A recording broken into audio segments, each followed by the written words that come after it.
Welcome friends, अभ्यास online class के इस नए वीडियो में मैं कृष्णा आप सभी का स्वागत करता हूं। दोस्तों, लगातार कंपटीशन के एग्ज़ाम की तैयारी कर रहे हैं, जिसमें सेंट्रल टीईटी का एग्ज़ाम डेट बहुत जल्द आने वाला है। और साथ ही साथ दोस्तों, सेंट्रल टीईटी का तो एग्ज़ाम डेट आ ही चुका है। तो इसी तरीके का प्रश्न दोस्तों, अनुपात समानुपात से प्रश्न पूछे जाते हैं लगातार कॉम्पिटिशन एग्जाम में। तो इसी का हम लोग इस वीडियो में क्वेश्चन प्रैक्टिस करने वाले हैं। तो ज़बरदस्त ट्रिक मैं आपको बताने वाला हूँ, जिसको आप मात्र बहुत ही कम समय में इसको सॉल्व कर पाओगे। तो वीडियो को शुरू से लास्ट तक ज़रूर देखिए, और जो स्टूडेंट नए हैं दोस्तों, चैनल को जरूर सब्सक्राइब करके नोटिफिकेशन बेल आता है उसको ज़रूर ऑन कर ले। चलिए वीडियो स्टार्ट करते हैं। तो दोस्तों, हमारा पहला प्रश्न है, बहुत सिंपल सा प्रश्न है, और ये प्रश्न दोस्तों एसएससी में बहुत बार पूछा जा चुका है। प्रश्न देख लेते हैं। दो संख्याओं का जो अनुपात है 5:6 है। यदि दोनों संख्याओं में 6 जोड़ दिया जाता है तो अनुपात 7:8 हो जाता है। तो वह संख्या क्या है, हमको बताना है। देखिए, सिंपल सा है। सबसे पहले तो हमको ये जानना है दोस्तों कि अनुपात में जो है वृद्धि कितने की हो रही है। ये पहला कितना था दोस्तों, 5 से, और 5:6 था, वो बढ़कर कितना हो गया, 7:8 हो गया। अब 7:8 बढ़ने में दोस्तों इसको कितने संख्या में हम लोग कितना जोड़े कि ये 5 से कितना हो गया, 7 हो गया, और 6 से कितना हो गया, 8 हो गया। तो यहाँ पास हम लोग जोड़ा है दोस्तों, 6 जोड़ा है। मतलब देखिए, अनुपात में अगर हम लोग देखें तो 5 से 7 होने में कितना वृद्धि हुआ, अनुपात में 2 की वृद्धि हुई। 6 से 8 होने में भी 2 की अनुपात में वृद्धि हुई। और 2 अनुपात बढ़ने के लिए दोस्तों उसको अंक में कितना बढ़ना पड़ा, 6 बढ़ना पड़ा। ठीक है, तो 2 अनुपात जो है वो कितने के बराबर है, 6 के बराबर है। तो 1 अनुपात जो है दोस्तों कितने के बराबर हो जाएगा, 3 के बराबर हो जाएगा। ठीक है, तो हमको संख्या बताना है, और संख्या का ऑलरेडी अनुपात कितना दिया है, 5:6 दिया है। ठीक है, तो 1 अनुपात बराबर 3 है, तो 5 अनुपात बराबर कितना हो जाएगा, 5 या कितना हो जाएगा, 15 हो जाएगा। और जो हमारे पास दूसरी संख्या है उसका अनुपात कितना दिया हुआ दोस्तों, उसकी संख्या अनुपात दिया है 6। ठीक है, तो 6 दूनी 12, 6 तिया क्या हो जाएगा, 18। तो वो दोनों संख्याएं क्या है, एक तो 15 है और दूसरा क्या है, 18 है। ठीक है, देखिए इसका उत्तर की जांच आप आसानी से कर सकते हो दोस्तों। यहाँ पास देखिए 3×5 कितना हो गया, 15, और क्या हो जाएगा, 3×6 का 18 हो गया। ठीक है, अनुपात देखिए, अब यहाँ पास 15 है और ये 18 है, तो अगर इसमें हम दोनों में 6 जोड़ देंगे तो हमारा अनुपात कितना हो जाएगा, 7:8 में हो जाएगा। चूंकि 15 और 18 जो हमारी संख्याएं हैं वो कौन सा ऑप्शन में देखने को मिल रहा है, ऑप्शन नंबर सी में देखने को मिल रहा है। तो ऑप्शन नंबर सी क्या हो जाएगा, सही हो जाएगा। देखिए दोस्तों, क्वेश्चन देखते ही आपको आंसर समझ आ जाना चाहिए कि इसका प्रोसेस किस तरीके से बनेगा, हम लोग क्या करेंगे इसमें। तो यही क्या है, इसका मैथ्स का लॉजिक है। ठीक है, चलिए देख लेते हैं नेक्स्ट क्वेश्चन। दोस्तों, क्वेश्चन देखते ही उसका पैटर्न आपके दिमाग में छप जाना चाहिए कि किसको हमको क्या करना है, कौन सी संख्या को गुणा करना है, कौन सा भाग करना है, किसमें क्या करके उसको आंसर लाना है। ठीक है, चलिए पहला प्रश्न, आगे का प्रश्न देख लेते हैं। यदि एक संख्या का जो है 60% दूसरी संख्या के 2/3 के बराबर है तो संख्या का अनुपात क्या होगा। ठीक है, देखिए यहाँ पास कौन सा इक्वेशन बनेगा, तो आपके दिमाग में बैठ चुका होगा दोस्तों। एक संख्या का 60%, तो एक संख्या का हम लोग क्या निकालेंगे, 60% निकालेंगे, जो क्या रहेगा, दूसरी संख्या के 2/3 के बराबर रहेगा। तो मतलब ये पहली संख्या का 60% और दूसरी संख्या का 2/3 जो है, उन दोनों के बीच क्या लगा देंगे, बराबर लगा देंगे, इक्वेशन बन जाएगा। ठीक है, चलिए देख लेते हैं। एक संख्या क्या है, हमारा x है, x का कितना हो जाएगा, 60%, 60 का क्या 60 हो जाएगा। और चूंकि हम जानते हैं प्रतिशत का अर्थ क्या होता है, बट्टे 100, तो हम लोग क्या लिख देंगे, प्रतिशत को हटा करके बट्टे 100 लिख देंगे। अब उसके बाद क्या होता है दोस्तों, दूसरी संख्या जो है 2/3 के बराबर है। दूसरी संख्या हम लोग क्या मान लेते हैं, y मान लेते हैं, उसका 2/3, दूसरी संख्या का मतलब हो जाएगा गुणा, और उसका 2/3, 2/3 हमको क्या लिख सकते हैं दोस्तों, इसको लिखते हैं 2/3 का 2 हो गया, और तिहाई का बट्टे 3 में हो गया। ठीक है, तो इसको क्या लिखेंगे, 2/3 लिख देंगे। हमको क्या निकालना है, इन दोनों संख्याओं का अनुपात, अर्थात हमको x और अनुपात y निकालना है। किसका मान निकालना है, x अनुपात y निकालना है। तो x अनुपात y निकालने के लिए क्या करेंगे, यहाँ पास पक्षांतर कर देंगे x/y। ठीक है, जब इसको पूरी तरीके से सॉल्व करेंगे तो क्या हो जाएगा दोस्तों, y को इधर पक्षांतर करेंगे तो ये बट्टे में आ जाएगा। तो हम लोग क्या लिखेंगे, x अनुपात x/y इक्वल टू क्या हो जाएगा, यहाँ से देख लीजिए 0 से 0 काट देते हैं। ठीक है, यहाँ से कट रहा है आपका 2×3 6, और 2×5 कितना हो जाएगा, 10 हो जाएगा। ठीक है, जब उधर पक्षांतर करेंगे दोस्तों तो ये ऊपर में जो अंश है और ये हर है, हर का ऊपर पक्षांतर होने के पश्चात अंश में चला जाएगा।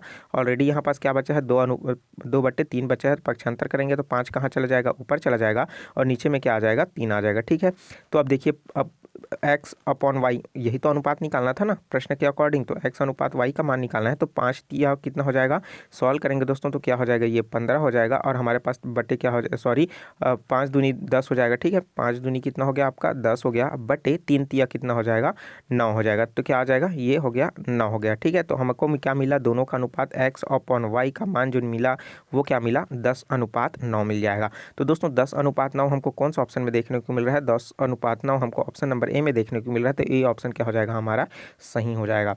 तो मैं उम्मीद करता हूँ दोस्तों इस तरीके का प्रश्न जब भी पूछा जाएगा आप आसानी से चुटकियों में इसको सॉल्व कर सकते हो दोस्तों। ज़्यादा कॉपी पेन उठाने के लिए ज़्यादा दिमाग लगाने की भी जरूरत नहीं है, आसानी से आप इसको सॉल्व कर पाओगे। आसानी से अनुपात समानुपात किसी तरीके का प्रश्न एप्लीकेशन के थ्रू में भी आते हैं। तो चलिए एप्लीकेशन को अप्लाई करके देख लेते हैं दोस्तों अनुपात समानुपात का। ठीक है, प्रश्न देख लेते हैं। राम और श्याम के बीच जो धनराशि है 8:19 के अनुपात में विभाजित की जाती है। यदि श्याम को 247 प्राप्त हुआ तो राम को कितनी राशि प्राप्त होगी। ठीक है, देखिए एक कुछ राशि है, धनराशि है, उसको अनुपात में कितने में बांट रहा है दोस्तों, 8:19 के अनुपात में बांट दिया जा रहा है। तो लेकिन ये जो 19 भाग है दोस्तों उसको कितना रुपए मिल रहा है, चूंकि ये 19 जो है श्याम का है और जो 8 भाग है वो किसका है, राम का है।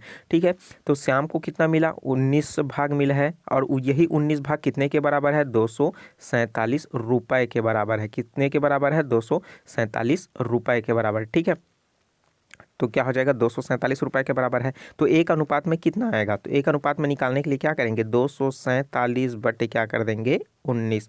ठीक है, तो इस तरीके से क्या हो जाएगा, 19 क्या हो जाएगा दोस्तों, 19 से कम कितना हो जाएगा, 19 हो जाएगा। और हमारे पास बचा कितना, यहाँ पास कितना बचा दोस्तों, यहाँ पास 19 से कम 19, तो बचा कितना, 5।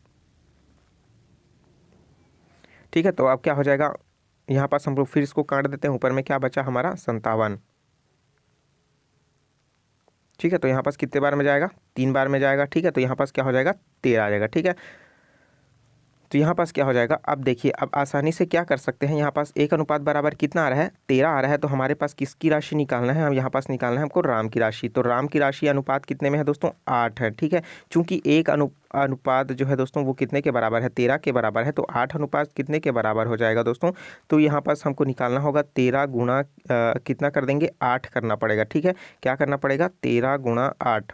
तो चलिए 8 अनुपात जो है कितने के बराबर हो जाएगा, 13 गुणा जो है 8 के बराबर हो जाएगा। ठीक है, तो 8 का 8 दूनी 16, 8 कितना हो जाएगा, ये हो जाएगा 24। 24 का क्या हो जाएगा, 4 हासिल आया 2, 8 एकम 8, 8 और 1 कितना हो जाएगा, 10 हो जाएगा। मतलब कितना है, 104। और 13 8 100 कितना होता है, 4। तो 104 क्या हो जाएगा, इसका राइट आंसर हो जाएगा। अर्थात जो इसमें जो है दोस्तों राम को कितनी राशि मिलेगी, 104 रुपये मिलेगी। ठीक है, आप इसको आसानी से निकाल सकते हो। अगर दोनों का रेशियो निकालना चाहो कि इसका दोस्तों एक तो आपका जो है 247 और 104, तो इसका दोनों का रेशियो कितना निकलेगा, 8:19 निकल जाएगा। ठीक है, तो 104 आपको कौन सा ऑप्शन में देखने को मिल रहा है, ऑप्शन नंबर डी में देखने को मिल रहा है। तो ऑप्शन नंबर डी क्या हो जाएगा, सही हो जाएगा। तो मैं उम्मीद करता हूँ इस तरीके का प्रश्न लगातार जो है पूछा जाता है, और दोस्तों बिल्कुल भी नहीं छोड़ना है, इस तरीके के प्रश्न को आपको सॉल्व करना है। ठीक है, वीडियो देख लिए, समझ लिए, क्वेश्चन भी आप लगातार प्रैक्टिस करते रहिए, फटाफट जो है इसका आंसर बनते जाएगा। ठीक है, चलिए देख लेते हैं नेक्स्ट क्वेश्चन।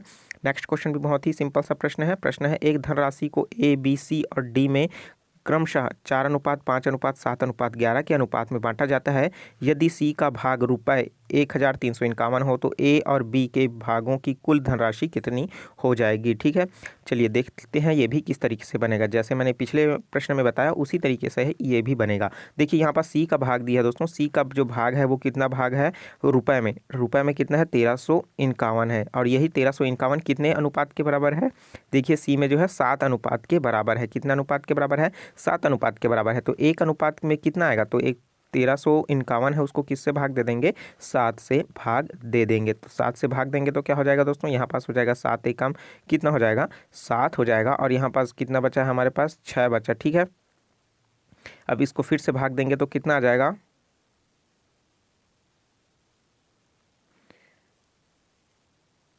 7 8 कितना हो जाएगा दोस्तों, 56। और 7 नियम कितना हो जाएगा हमारे पास, 63 हो जाएगा। कितना हो जाएगा, 7 नियम 63। और उसके बाद बचा कितना हमारे पास, 2 बचा, तो 2 का 2 हो जाएगा। बना क्या, 21 बन गया। तो 7 एकम 7, 7 दूनी 14, 7 कितना हो जाएगा, 21। ठीक है, तो कुल कितने बार में कट रहा है, 193 बार में कट रहा है। तो एक का जो अनुपात है वो कितने के बराबर है, 193 के बराबर है। ठीक है, यहाँ तक समझ आ गया। 193 क्या है, एक अनुपात का मान है। ठीक है, 193। तो देखिए दोस्तों 100 क्या हो रहा है, ये 93 एक अनुपात का मान है। कितने का मान है, एक अनुपात का मान है। तो हमको क्या निकालना है, ए और डी के कुल भागों की धनराशि। ए का अनुपात कितना है, 4 है। तो क्या करेंगे, 4 से गुणा कर देंगे। 193 गुणा कितना हो जाएगा, 4। तो 4 दिए कितना हो जाएगा, 12। 12 का 2 हासिल आया 1। 9 चौक कितना हो जाएगा, 36। और 1 कितना हो जाएगा, 37। 37 का क्या हो जाएगा, 7 हासिल आया कितना हो जाएगा, 3 हो जाएगा। और 4 एकम 4, 4 और 3 कितना हो जाएगा दोस्तों, 7 हो जाएगा। ठीक है, तो ये कितना हो जाएगा, 72 हो गया। उसी तरीके से हमको किसका मान निकालना है, डी का मान निकालना है। डी का मान दोस्तों कितना दिया है, 11 दिया है। ठीक है, तो 11 से गुणा करेंगे किसको, 193 को। ठीक है, तो 11 से किसको गुणा कर देते हैं दोस्तों, 193। ठीक है, तो 11 इंटू 193। ठीक है, तो चलिए 11 का ही गुणा कर देते हैं। 11 तिया कितना हो जाएगा, 33। हासिल आया कितना, 3 आया। ठीक है, 11 नियन कितना हो जाएगा, 99। और 99 में कितने का जोड़ना है, 3 जोड़ना है, तो क्या हो जाएगा 102। 102 का क्या हो जाएगा, 102 का 2 हो जाएगा। और हासिल कितना आ जाएगा दोस्तों, 10 आ जाएगा।